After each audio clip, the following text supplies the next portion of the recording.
Bukankah yang menjadikan cinta Allah amal soleh? Bukankah yang menjadikan ampunan Allah amal soleh? Bukankah dituntut untuk mengerjakan amal soleh? Jadi konsekuensinya, pemahamannya, sebelum sampai di 10 hari itu kita harus pelajari dulu bagaimana beramal soleh yang benar. Karena tidak sedikit orang sholat di 10 hari itu tapi sholatnya nggak benar.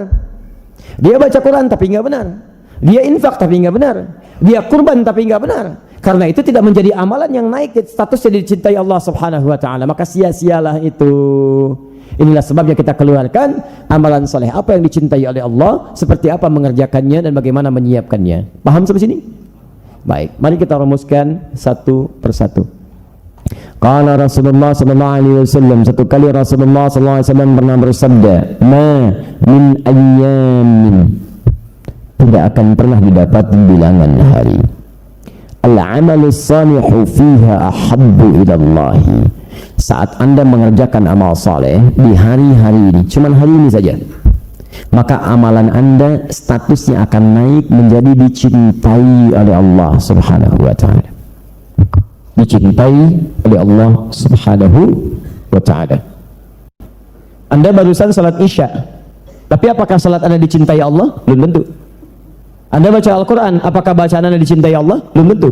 Tapi kalau Anda kerjakan di waktu-waktu ini, seketika naik statusnya dicintai Allah Subhanahu wa taala. Nah sekarang, apa bilangan hari itu? Ada berapa jumlahnya? Kemudian yang kedua, kalau naik statusnya jadi dicintai Allah, apa konsekuensinya? Apa yang didapatkan sebagai pembeda antara amal yang dicintai Allah dengan yang belum dicintai Allah? Apa perbedaannya? Baik, turunkan min hadhil ayyamil ashri, yaitu 10 hari pertama di bulan Dzulhijjah. 10 hari pertama awal Dzulhijjah. Waktunya untuk kita semua, terkhusus bagi yang tidak berangkat haji. Perhatikan, ada 10 hari pertama. Qulna ya Rasulullah, kami kemudian meminta penjelasan kepada Rasulullah SAW. Ya Rasulullah, wahai Rasulullah, walal jihadu fi sabilillah, apakah beramal di 10 hari pertama ini yang dicintai oleh Allah bisa ditandingi dengan jihad fi sabilillah? Para sahabat langsung menaikkan statusnya pada amalan tertinggi, jihad fi sabilillah. Sama enggak pahalanya? Perhatikan jawaban Nabi, walal jihadu fi sabilillah, bahkan jihad fi sabilillah pun tidak bisa menandingi keutamaan amalan yang dicintai oleh Allah Subhanahu wa taala. Jadi pertama, pahala setiap pekerjaan amal soleh Anda, pahalanya dinaikkan oleh Allah lebih dari jihad fi sabilillah. Illa rajulun kharaja binafsihi wa malihi wa lam yarji' min dzalika bi syai', kecuali ada satu saja yang enggak bisa ditandingi dengan amalan apapun, yaitu orang yang berjuang segenap tenaganya, dengan nyawanya, dengan hartanya, kemudian dia tidak kembali lagi, meninggal di jalan Allah Subhanahu wa taala. Maka itu tingkat yang paling tinggi. Seperti orang haji berjuang dengan fisiknya, dengan tenaganya, dengan hartanya, dia jual kebun, dia jual tanah. Makanya ketika meninggal, dia dikuburkan dalam keadaan dan dibangkitkan nanti dengan talbiyahnya, labbaik Allahumma labbaik fi sabilillah. Berjuang ketika ada panggilan jihad dengan fisik, dia berjuang menegakkan Islam dan sebagainya, itu fi sabilillah, itu tingkat tertinggi. Tapi ketika tidak ada panggilan itu, sekarang bagi kita tidak ada situasi itu, maka amalan ini, amal soleh yang dikerjakan naik statusnya dan tidak bisa disaingi. Pertama, amalan yang dicintai Allah menghadirkan pahala senilai atau bahkan lebih daripada jihad. Kapan lagi antum bisa temukan itu? Kalau garis bawah ya, bahkan Ramadan pun setiap harinya itu lipat gandakannya itu 10 kali hari biasa. 10 kali hari biasa. Jadi jika Anda baca Al-Quran, satu hurufnya berapa? 10. Di At-Tirmidzi nomor hadis 2910. Man qara'a harfan min kitabillah falahu asyru hasanat. Siapa yang baca satu huruf dari Al-Quran, dia dapat 10 kali lipat. Walam aqul alif lam mim harfun, saya tidak katakan alif lam mim satu huruf, walakin alifun harfun, lamun harfun, mimun harfun. Alif satu huruf, lam satu huruf, mim satu huruf. Jadi ketika Anda baca alif lam mim dapat berapa? 30. Ramadan, Al-Bukhari Kitabus Siyam, hadis sahih qudsi, nomor hadis yang pertama di Kitabus Siyam, wal hasanatu bi asyri amsalihha. Setiap kebaikan dikali lagi 10 kali lipat. Ramadan kali 10 lagi. Begitu Anda baca alif lam mim, hari biasa 30, Ramadan kali 10 lagi 300. Setiap hurufnya 100. 10 hari ini bukan cuma 10, bukan cuma 100, bukan cuma 1000, lebih dari jihad fi sabilillah. Berapa pahalanya? Lebih daripada jihad. Sedangkan jihad terbaik saja pahalanya surga. Maka ketika Anda bisa menunaikan ini dengan benar, disiapkan dengan baik, maka Masya Allah, nilainya luar biasa. 2. Lihat persamaan Qurannya. Perhatikan betul ya. Ini persamaan Al-Quran, tidak mudah untuk memahami, tapi saya coba sederhanakan. Quran surah kedua, ayat 222. Saya pelankan sedikit, saya lambatkan uraiannya supaya lebih mudah untuk didengar. Perhatikan, Quran surah kedua, Al-Baqarah, ayat 222. Posisi paling kanan di pertengahan, di ujung ayatnya. Perhatikan. Innallaha yuhibbut tawwabi. Satu, sungguh Allah mencintai orang taubat. Persamaan pertama. Persamaan kedua, perhatikan. Quran surah ketiga Ali Imran ayat 31. Posisi paling kiri sebelah atas. Perhatikan. Lihat ujung ayatnya. Yuhibbukumullah wa yaghfir lakum dzunubakum. Qul in kuntum tuhibbunallaha fattabi'uni. Katakan Muhammad kepada umatmu, jika kalian serius mencintai Allah, ikuti saya. Perhatikan persamaannya. Yuhibbukumullah, Allah akan cintai Anda. Persamaannya satu. Lihat kalimatnya. Cinta Allah, Allah akan cintai. Cinta Allah, lihat. Wa yaghfir lakum dzunubakum, menghadirkan ampunan dosa. Ampunan dosa, saya akan ampuni semua dosa yang melekat kepadamu. Kata Allah, kalau cinta Allah diturunkan, maka konsekuensi pertamanya bukan diberikan dunia, tapi Allah akan ampuni semua dosa-dosanya. Maka kalau kita ambil persamaan ini, naikkan ke hadis tadi sebagai tafsirnya, maka anugerah kedua di 10 hari pertama ini ada anugerah ampunan Allah subhanahu wa ta'ala bagi semua dosa-dosa kita. Ketika Anda kerjakan amal soleh, cinta Allah diturunkan. Ketika Allah cintai hambanya, persamaannya naik sini. Lihat, maka ampunan dosa diberikan oleh Allah subhanahu wa ta'ala. Dan kalimat dosanya menggunakan bentuk jama', dzunubun. Di Quran ada dua bentuk, ada dzambun, ada dzunubun. Quran surah ke-40 ayat yang ketiga. Ketika Allah menyebutkan dosa yang ringan, dosa kecil, ghafirudz dzambi wa qabilut taubi. Ghafirudz dzambi wa qabilut taubi. Dzambun, dosa ringan, satu. Tapi kalau dosanya jadi banyak, bohong iya, mencela iya, fitnah iya, macam-macam iya, terkumpul semuanya, maka dijamakkan kalimatnya dari dzambu jadi dzunubun. Allahu Akbar, dzunubun. Bagi manusia umum yang belum dicintai oleh Allah, Allah berkenan mengampuni sebagian dari dosanya. Tapi ketika Allah mengatakan saya mencintai hambaku, kalimatnya bukan dzambun, wa yaghfir lakum dzunubakum. Yang kedua, Allah ampuni semua dosa-dosanya. Kalau yang semua saya diampuni, maka masih adakah yang tersisa di antara dosa itu? Pertanyaannya, maaf ya, siapa di antara kita malam ini yang tidak punya dosa? Angkat tangan. Angkat tangan. Sedikit. Yang dosanya sedikit, ayo. Ayo kita gantian, antum Ustadz, saya pulang. Yang agak banyak? Banyak? Saking banyaknya nggak bisa angkat tangan. Sekarang ada tawaran dari Allah. Nih saya tawarkan melalui lisan nabinya. Perhatikan, ada hari-hari tertentu Anda beramal soleh, amalnya ikut naik, kemudian dosa Anda diampuni. Dosa diampuni semua gugur, amalan langsung naik. Jika Anda wafat pada saat itu, beruntung Anda. Beruntung Anda, dosa diampuni, gugur semua dosa-dosa, amalan naik, tingkat lebih daripada jihad. Maka Masya Allah, bukan cuma masuk surga Anda, surga Anda akan tingkat yang paling tinggi langsung bersama para nabi. Quran surah keempat ayat 69. Ulaika ma'al ladzina an'ama Allahu 'alaihim minan nabiyyina was-siddiqina wasyuhada. Ada orang-orang yang diberikan nikmat oleh Allah di surganya bersama para nabi. Ya, ada surga biasa, tetangganya orang-orang saleh. Akhi, di mana surganya? Di A. Dengan siapa? Ustadz fulan. Masya Allah, populer saat di dunia. Depannya siapa? Alim fulan. Samping kiri siapa? Habib fulan. Masya Allah. Kalau antum di mana, akhi? Saya di surga B. Dengan siapa? Depan saya Nabi Ibrahim, samping kiri saya Nabi Yusuf, paling ganteng sedunia. Belakang saya Nabi Musa, kanan saya Nabi Muhammad SAW. Siapa yang tidak menambahkan itu? Maka orang-orang mendapatkan ampunan Allah Subhanahu wa ta'ala. Kemudian dia juga mendapatkan cinta Allah Subhanahu wa ta'ala, dosanya gugur, amalan naik setaraf jihad, setaraf dengan para syuhada. Ketika wafat dia, surga tertinggi dia dapatkan. Ada tawaran di hadapan kita, yang haji anugerah surga, yang tidak haji pun anugerah amalan yang luar biasa. Maka kalau Anda tidak siapkan persiapan yang bagus untuk menghadapi 10 hari itu, rugi Anda. Demi Allah saya katakan, orang yang mendapatinya saja belum tentu bisa mendapati semua ini. Yang hadir 10 hari pertama bulan Dzulhijjah belum tentu dapat ini, apalagi yang tidak mendapatinya. Yang paling celaka adalah setelah diberikan kesempatan Anda nggak mau ambil. Barangkali teman-teman sekalian, mohon maaf ya, mohon maaf, barangkali ini kesempatan terakhir dalam hidup kita. Kemarin puluhan kali diberikan. Anda lihat yang usianya puluhan tahun, sudah berapa puluh kali Allah berikan? 10 kali, 20 kali, 30 kali. Sudahkah mendapatkan ampunan dari ini semua? Kalau belum didapatkan, barangkali ini kesempatan terbaik kita untuk bisa meraihnya. Kalau sampai dengan yang sekarang belum juga antum maksimalkan, antum mau tunggu berapa tahun lagi? Jadi kalau Anda gagal menyiapkan yang sekarang, Anda harus tunggu sampai tahun depan. Itu pun kalau hidup sampai tahun yang akan datang. Karena itulah penting bagi kita belajar di malam ini untuk mempersiapkan bagaimana menyiapkan 10 hari pertama di bulan Dzulhijjah ini. Jelas seperti ini? Baik. Sudah setengah 10 ini. Boleh nambah sedikit? Kenapa? Bismillah. Teman-teman, yuk kita mulai bahasan kita. Saya mau cek dulu ya, kalau antum sudah merasa baik, kira-kira mendapat ampunan, lihat kriteria Qurannya. Baik, kalau dosa itu konotasinya salah atau benar? Baik atau buruk? Baik, sekarang perhatikan, ada persamaan yang sangat indah.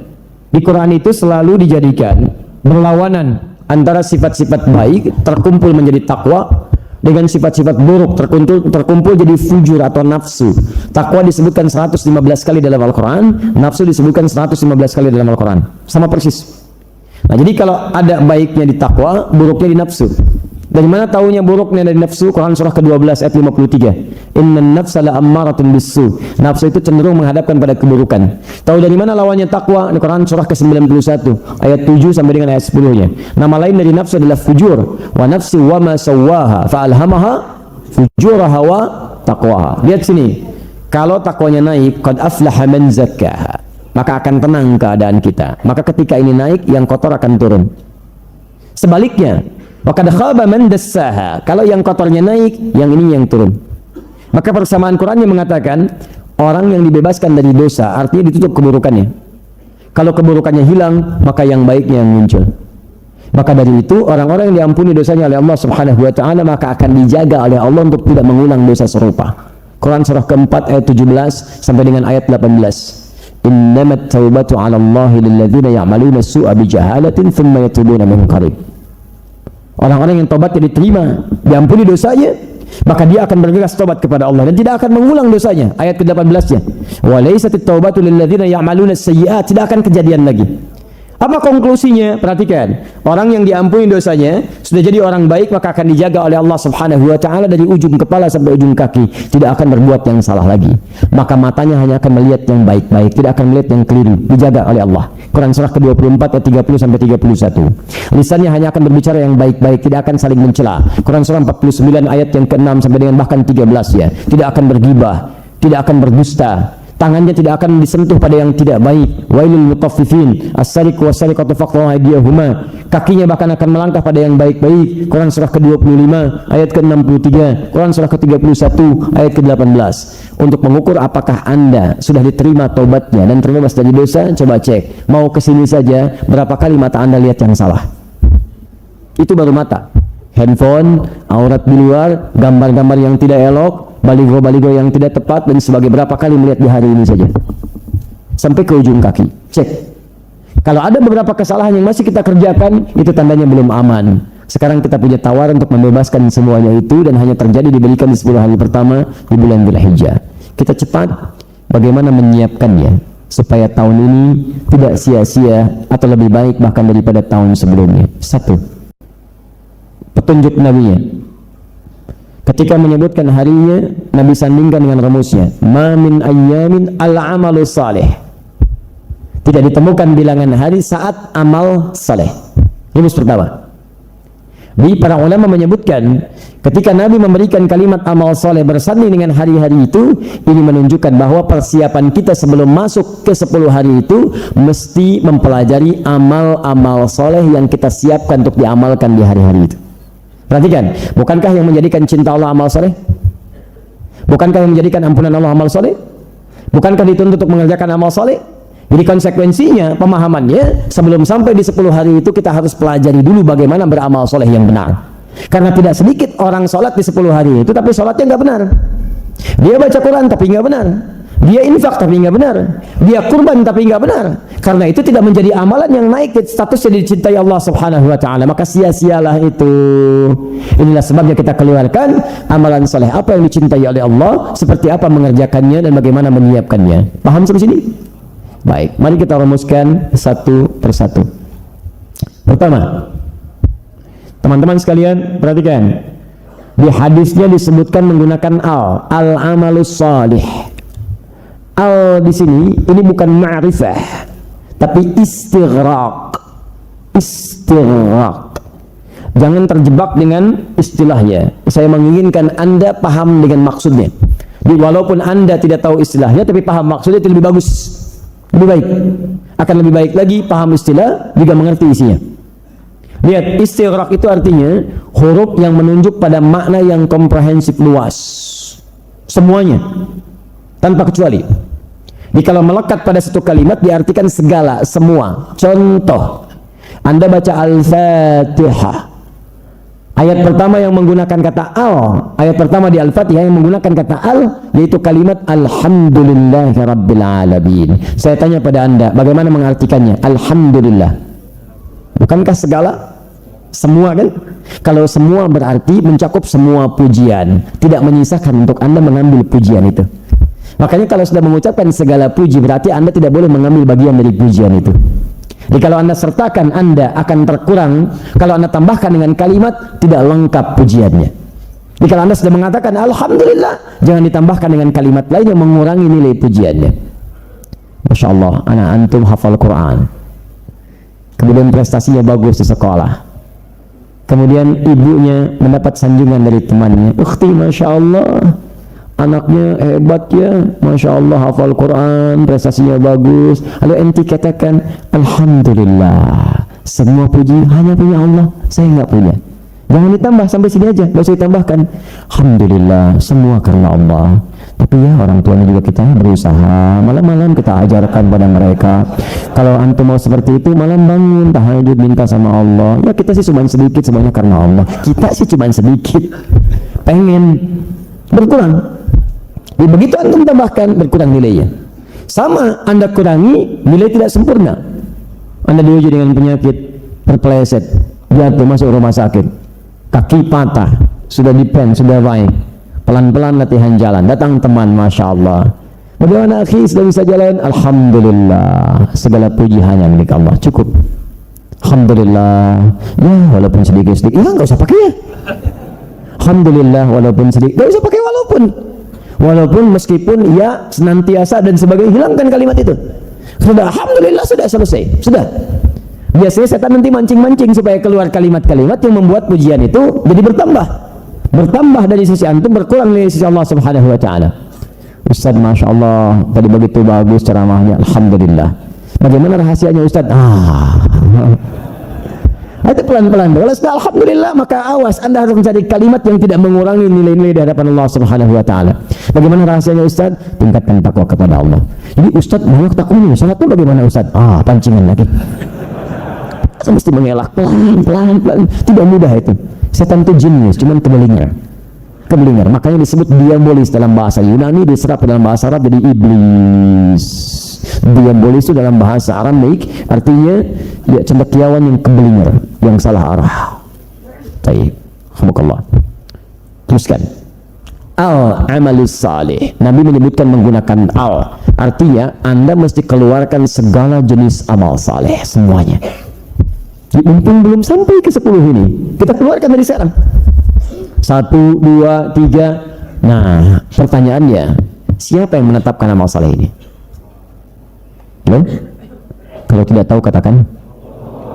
Sudah setengah 10 lewat, jangan kelamaan berpikirnya, waktunya cepat ya. Semakin Anda banyak pikir, semakin habis waktunya. Oke? Jika tidak tahu katakan, siapa yang menetapkan amal saleh ini? Bukan Allah alam. Bukan, ada jawabannya gitu. Allah Subhanahu wa taala. Kembalikan, karena kalimat amal saleh hanya terdapat dalam keterangan Allah Subhanahu wa taala. Keterangan Allah didapatkan hanya dalam Al-Quran. Karena itu kalau Anda ingin mendapati kalimat amal saleh, Anda harus kembali kepada Al-Quran. Nah, saya langsung berikan rumus cepat. Kalau Anda ingin menemukan kalimat amal saleh, rumusnya sederhana. Temukan setiap kata iman Setiap ada kata iman pasti setelahnya amal saleh. Entah itu kalimatnya langsung amal saleh, atau bentuk jamaknya amilus shalihat, atau langsung jenisnya, jenis amalannya. Contoh, bentuk kalimat amal salehnya langsung dalam bentuk jamak amilus shalihat. Ayat paling populer yang mudah dihafalkan, wal 'asr innal insana lafi illal ladzina amanu. Kalimat iman wa amilus shalihat. Jadi begitu ada kata iman, amal saleh. Apa jenis rinciannya? Tinggal temukan kalimat iman yang lain dengan semua derivasinya, mau amanu, mau yu'minun, mau mu'minun, mau mu'minin, mau macam-macam. Sepanjang kalimat iman setelahnya pasti amal saleh. Bahkan kalaupun kalimat imannya ada, amal saleh tidak disebutkan, pasti amal saleh.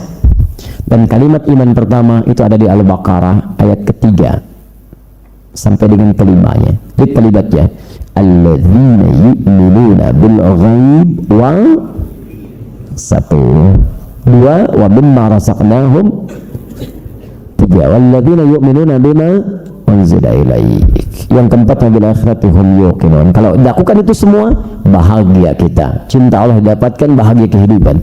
Ulaika ala hudan min rabbihim wa ulaika humul muflihun. Nah, ini baru contoh sebagian, kita keluarkan dulu. Perhatikan. Kita ambil malam ini sebagai contoh saja. Nanti tugas Anda untuk mengeluarkan semuanya. Satu, contohnya salat. Wa yuqimunas shalah. Perhatikan rumusnya, awas, hati-hati, hati-hati. Saya bukan ingin bicara salatnya, sudah banyak kita bahas ini. Sudah saya terangkan panjang dan lebar, dan panjang dan lebar sama dengan luas. Begitu diterangkan kembali semakin luas bahasan. Jadi saya mau padatkan seketika. Perhatikan, bukan salat yang ingin kita bahas banyak, tapi kalimat yuqimun, yuqimun. Derivasi dari kata aqama, yuqimu, iqamah, aqim, aqimu, yuqimun, yuqimu, yaqim. Teman-teman, tidak disebutkan kalimat iqamah, yuqimuna, yuqimun, aqim kecuali menunjuk pada sesuatu yang sempurna.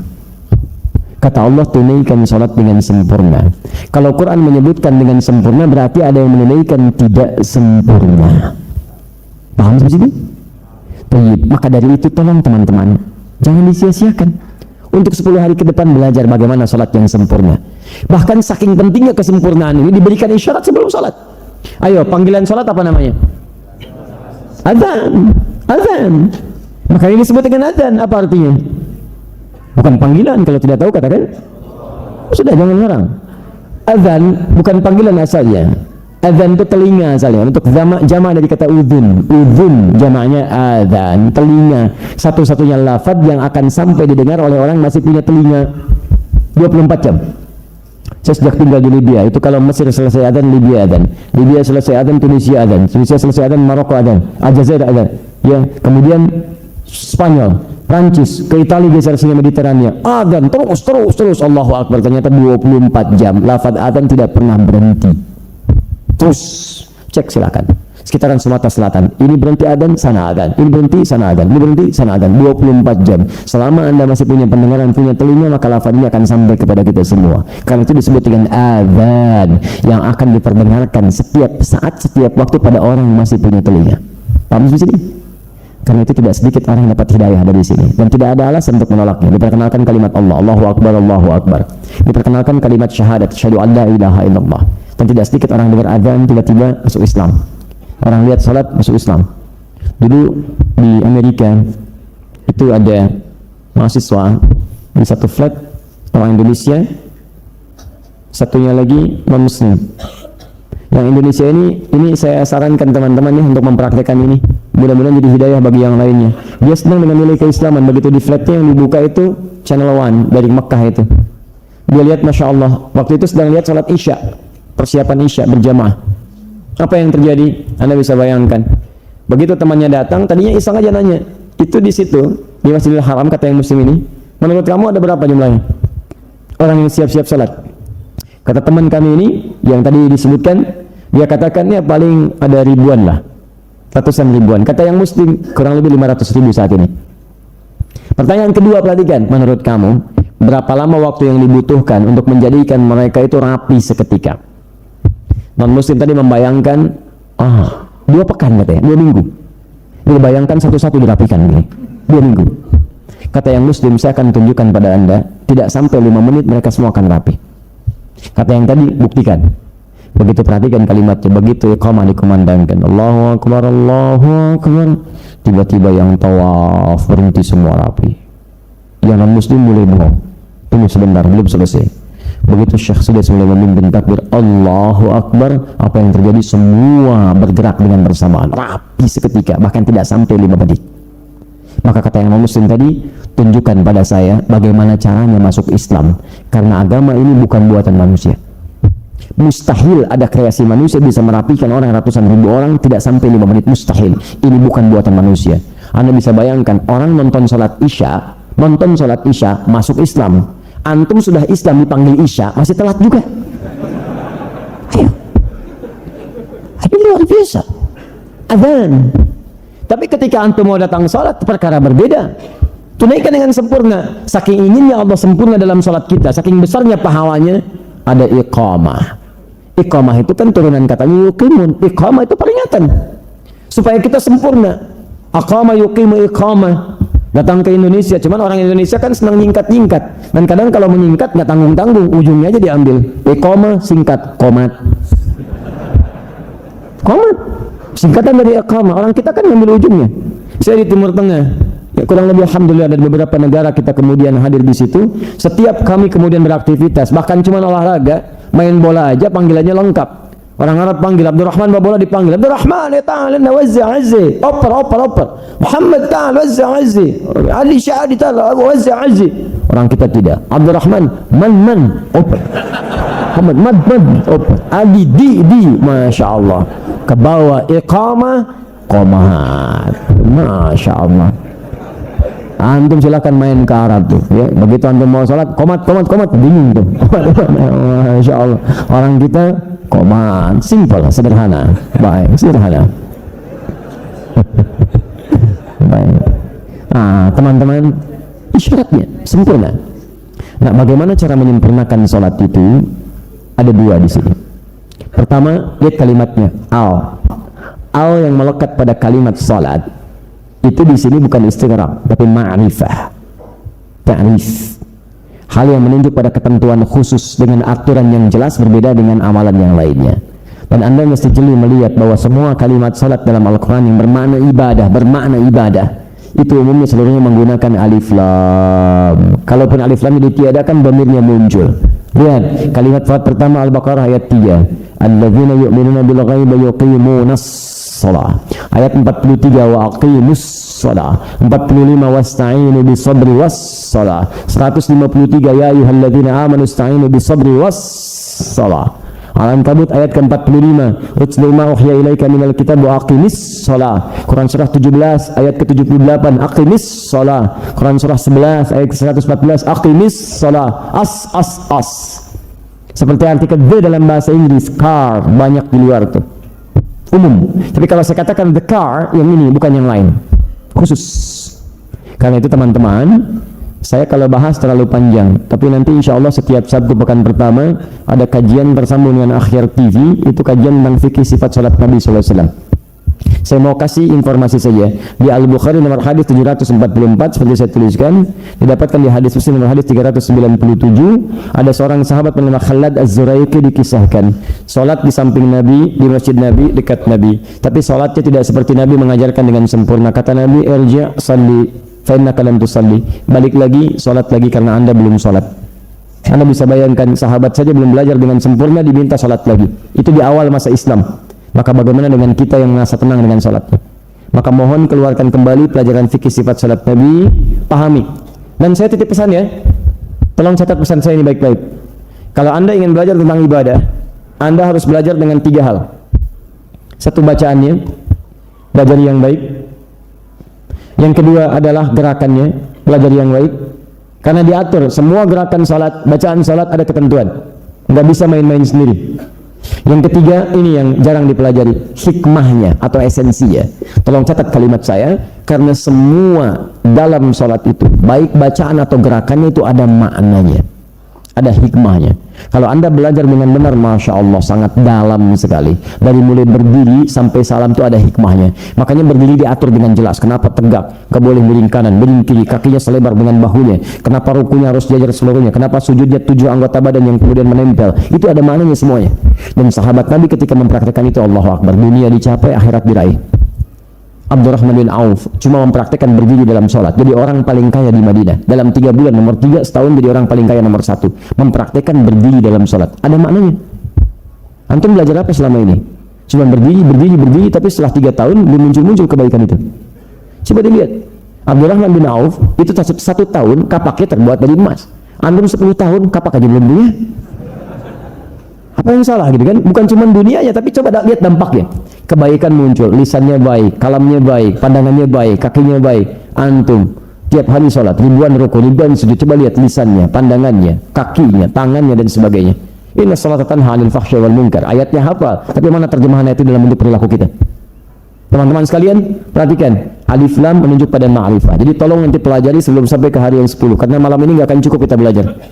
Nah, yang kedua, kalimat sholatnya itu berbentuk kalimat jama' ghairi mahdud, tanpa batas. Jadi menunjukkan bukan cuma sholat yang fardu, tapi tambah dengan sholat-sholat sunnahnya.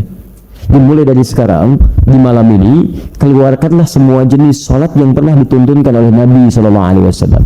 Baik langsung disebutkan dalam Al-Quran, ataupun disebutkan lewat lisan tadi. Yang sudah jelas, yang 5 waktu. Hati-hati, Quran surah kedua ayat 238. Saya sudah sampaikan di pertemuan yang lalu. Kalau Anda masih ingat, cara menunaikan yang 5 waktu ini pun Allah sukai jaga waktunya, tepat waktu. Dimulai hari ini teman-teman keluarkan ya, waktu salat jam berapa? Umumnya wilayah Sumatera Selatan, Palembang, ayo, subuh jam berapa? Zuhur jam berapa? Kemudian asar, maghrib, isya. Dan kalimat Qurannya, Quran surah kedua ayat 238, lihat paling kanan sebelah atas. Kalimatnya menggunakan alif, hafidhu, ha saling, pakai alif, ayo saling ingatkan. Dimulai hari ini, kalau ada teman kita yang lupa, ingatkan.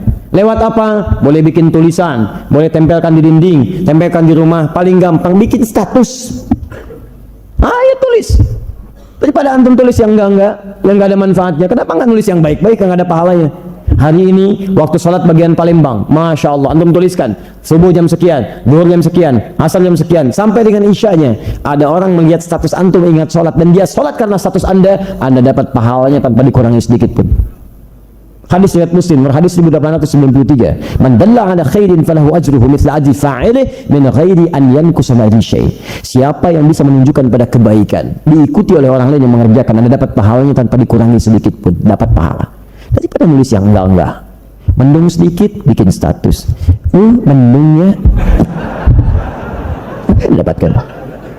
Macet sedikit, ceklik, kutok macet, tahu. Saya ada di Bekasi, nggak lewat situ, nggak butuh dengan status anda, ngapain? Ya, kami butuh hal-hal yang baik-baik. Keluarkan hadisnya, ayatnya, motivasinya, itu yang mengantarkan kita ke surga. Dunia nggak rugi, dosa dibalas, dan ada kebaikan-kebaikan di dalamnya. Dan itu yang jadi saksi di hadapan Allah Subhanahu wa taala. Begitu dibuka di akhirat, bukankah Anda bangga? Dibuka, faman ya'mal mithqala dzarratin khairan yarah. Yang baik dibuka. Begitu dibuka oleh Allah Subhanahu wa taala, Masya Allah, status Anda 12 Dzulqa'dah 1438 Hijriah jam 9 pagi waktu Palembang, waktu sholat, Masya Allah, subuh sampai isya, pahala, ternyata itu yang mengantarkan Anda ke surga. Kenapa Anda pilih yang lain? Begitu dibuka, pasar kuto macet, nggak dapat apa-apa. Ya'mal mithqala dzarratin khairan yarah. Jadi daripada saya suka bingung saya, kenapa sih sampai saling celah di media sosial, celah ini, celah sana, ada berita di framing, ada yang nggak tampak gambarnya ini, beritanya ini. Antum cari masalah. Kalau cuma mau bersaing untuk melahirkan berita-berita buruk, antum ketinggalan. Sejak zaman jahiliyah sudah ada yang jagoan daripada itu, sudah ada yang hebat. Bahkan istrinya Abu Lahab, hammalatul hatab, dikenal dengan hammalah hatab, membawa kayu bakar, tukang komporin orang. Jadi kalau anda pengen ikutan, antum terlambat. Dia sudah jadi ahli neraka, antum pengen ikutan, saingan antum jauh, keterlaluan antum, jauh. Sudah disebutkan dia ahli neraka, suami di neraka, istri di neraka, pembawa kayu bakar, dan dia jadi kayu bakar di neraka. Terus tiba-tiba antum datang, antum pengen ikutan, antum sehat, pengen diikutin juga, Allahu Akbar. Nggak ada kerjaan antum punya kedudukan pengen menyimpang, ada yang duluan daripada antum, namanya Firaun. Firaun pasukannya banyak, merasa paling hebat, ngaku Tuhan, hobinya bunuh orang, antum ingin ikutan. Masya Allah, ayo nggak usah ngaku Tuhan, ngaku Nabi aja, besok-besok hilang jabatan antum. Nggak usah lah, nggak usah heboh dengan jabatan. Qulillahumma malikal mulki tu'til mulka man tasya wa tanzi'ul mulka mimman tasya. Kalau saya berikan nasihat, saya tidak akan terlibat dengan teman-teman di politik, tidak, saya tidak akan terlibat. Saya akan fokus pada bimbingan spiritual, mendekatkan pada Allah Subhanahu wa taala. Dan tugas saya mengingatkan siapapun. Alhamdulillah, wakil gubernur kita datang dan sebagainya. Saya doakan agar beliau lebih taat pada Allah Subhanahu wa taala, menjaga keadilan dan sebagainya. Siapapun, bupatinya macam-macam dan sebagainya. Tapi saya tidak akan terlibat dalam politik praktis dan sebagainya, tidak.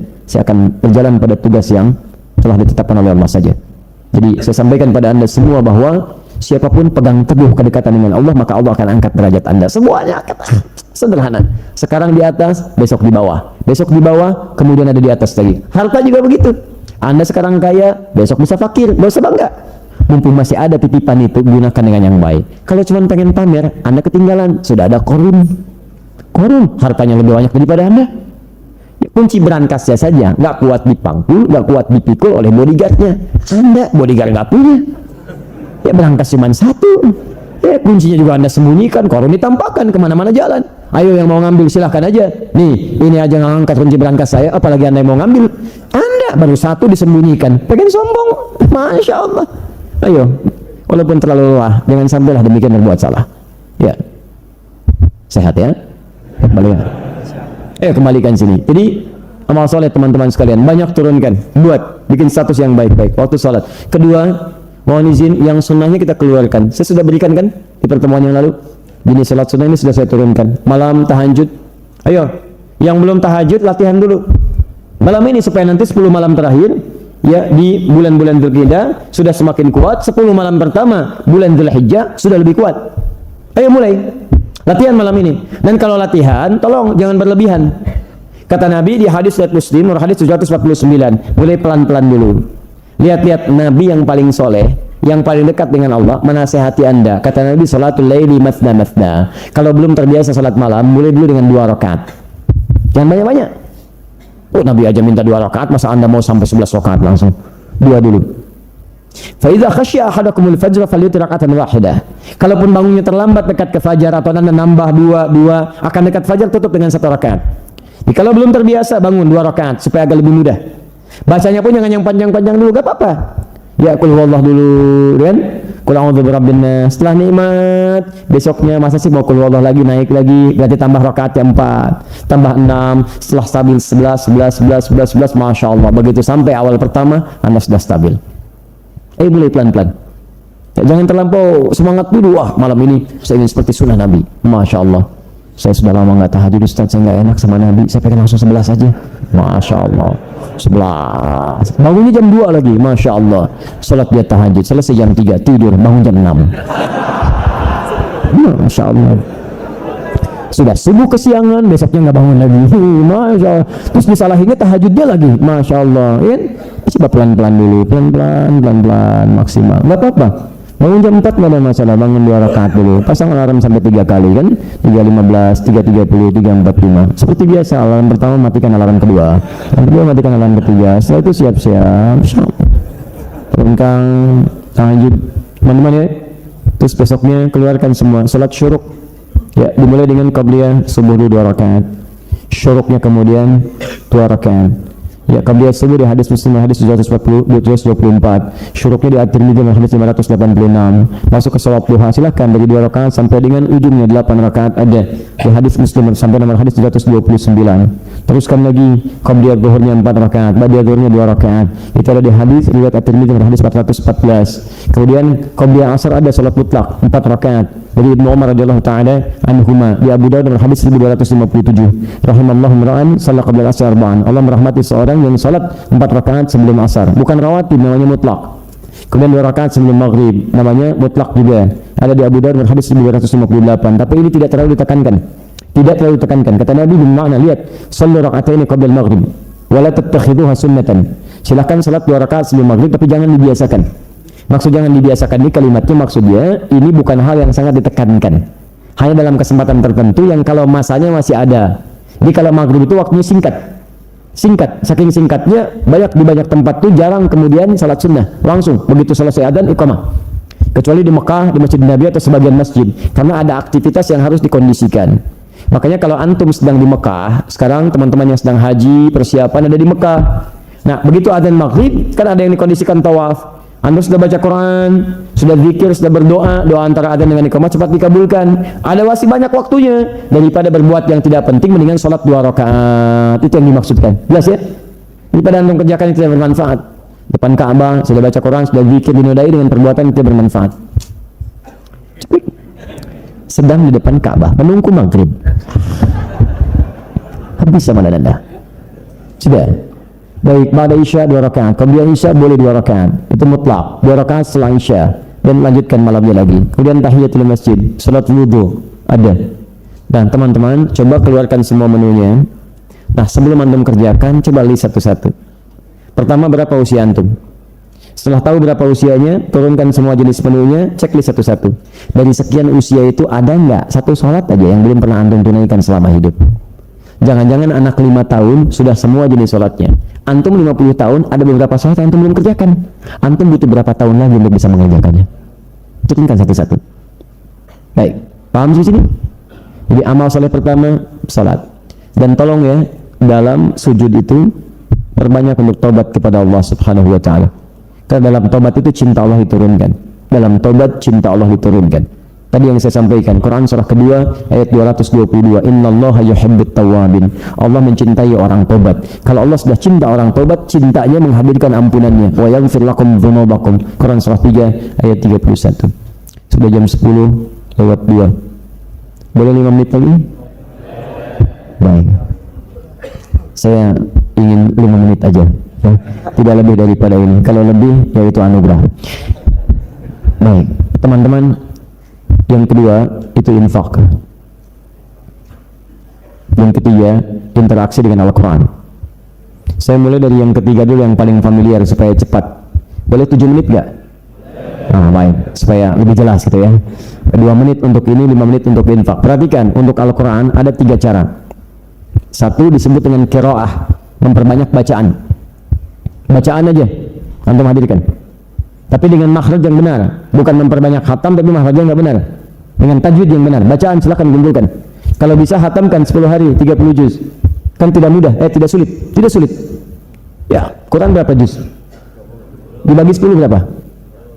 3 juz. Kalau 1 juz itu 141 halaman, 3 juz sampai dengan An-Nisa 24, berarti Al-Baqarah 286, Ali Imran 200, 486 tambah An-Nisa 24, 486 tambah 24 berapa? Cepat, 502 dibagi sehari, 502 sehari paling mudah dibagi 5 waktu sholat. 500 dibagi 5 berapa? 100 berarti antara waktu sholat subuh ke zuhur 100 ayat. Subuh ke zuhur, subuh jam berapa? 448, ambil bulatkan 5 aja, jam 5. Zuhur jam berapa? 12, ambil jam 12. 5 ke 12 berapa jam? 7 jam. Masya Allah, 100 ayat dibagi 7. 100 bagi 7 berapa? Cepat. Ayo, 14 apa 13? 14 lebih sedikit, 14. 1 jam 14 ayat. 1 jam 14 ayat. 1 jam 14 ayat. 1 jam berapa menit?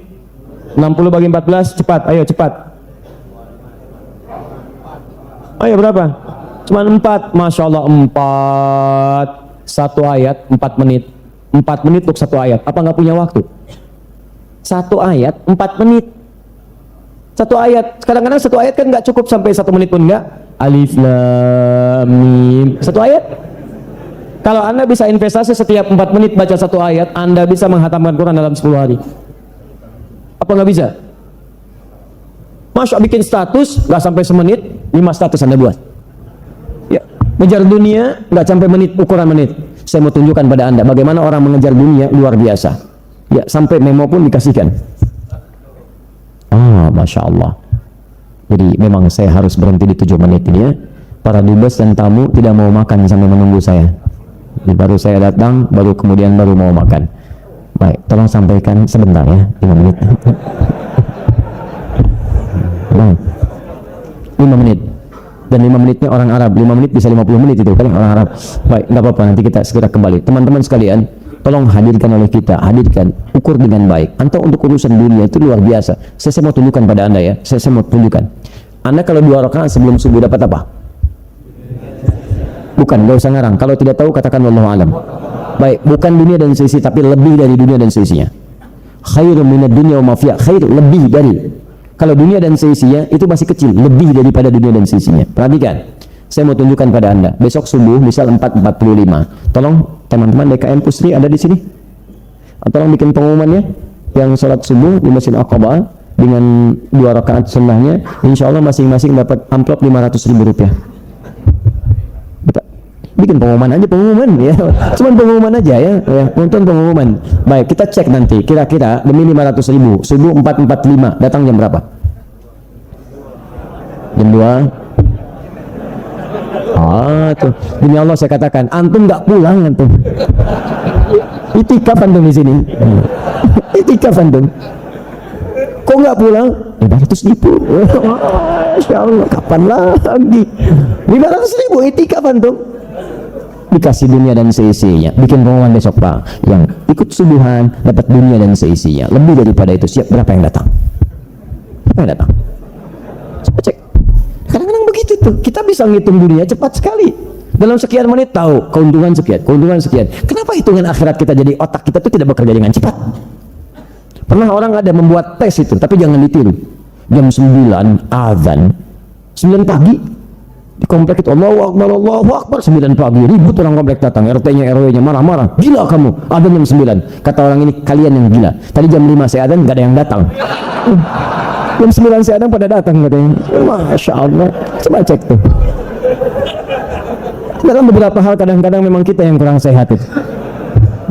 Mana bayangkan itu interaksi dengan Al-Quran teman-teman. Kemudian kalau sudah bagus bacaan, mulai pahami isinya. Namanya tilawah. Tilawah itu mengkaji isinya. Memang nggak banyak tapi kita paham isinya. Dan mulai menghafal, boleh menghafal. Saya cepat. Setelah itu isi dengan infak. Infak wajib itu untuk keluarga di rumah. Ada yang wajib, jangan dulu jauh-jauh kepada yang lain, tapi yang di rumah dulu. Quran surah 4 ayat 34. Tapi mohon maaf, saya percepat. Yang dimaksud wajib di sini bukan cuma memberi, tapi arahkan pada yang baik. Antum pernahkah membayangkan berapa baju yang sudah antum berikan untuk keluarga yang dipakai untuk ibadah?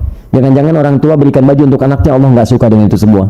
Anda pengen berkah Allah, tapi Anda sendiri memberikan hal yang tidak disukai oleh Allah. Bagaimana rahmat Allah turun ke rumah Anda? Coba cek di rumah Anda, ada nggak yang tidak disukai oleh Allah Subhanahu wa Ta'ala? Pakaian yang tidak disukai, benda-benda yang tidak disukai, acara yang tidak disukai. Sementara yang paling ironis, Anda memohon dalam sholat sampai menangis, ya Allah anugerahkan berkahmu, rahmatmu. Sementara tampilan Anda tidak disukai oleh Allah Subhanahu wa Ta'ala. Bagaimana Allah menurunkan pada diri Anda? Coba cek